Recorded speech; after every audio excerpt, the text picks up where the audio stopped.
Hi, it's Lori and welcome to your 2-minute tip. So this is going to be a big one to unpack and we're really just going to talk about a little bit of it right now, but we're going to talk about what the legal changes were back in August of 2024 where commission changed. So prior to August of 2024, commission used to be negotiated with the seller and the listing agent. So if a seller wanted to buy their house and they called up a listing agent, they would say, I will work with you for 6%.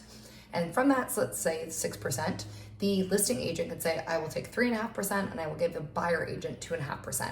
So that was pre-negotiated. That full lump sum was then divvied up between the seller agent, the listing agent, and the buyer agent. What happened is that we basically thought that it was all price fixing.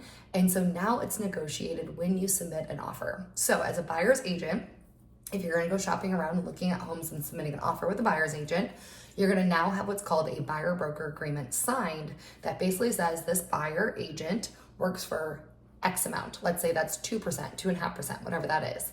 When you're writing in your offer now, you're going to negotiate that commission in your offer. So it's not pre-negotiated anymore. It's happening in real time as you're writing that offer. Now the seller can agree to pay that full amount, pay a portion of it, or pay none of it. All right. So you want to be really mindful of that. We haven't really been seeing people offer 0% commission. I think it's a really big deterrent for a seller to do that because no one's going to want to come and look at your home. But you have to be aware that as you're negotiating that, if the seller is not willing to cover that full amount that's in that buyer or broker, you as a buyer are going to be responsible to cover the difference.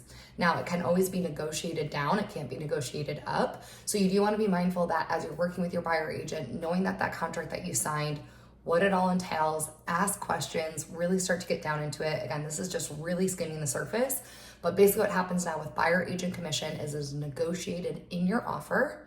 It's no longer pre-negotiated by the seller and listing agent. So a lot to unpack here. If you have any questions, let me know. I'm happy to help. That's your 2-minute tip.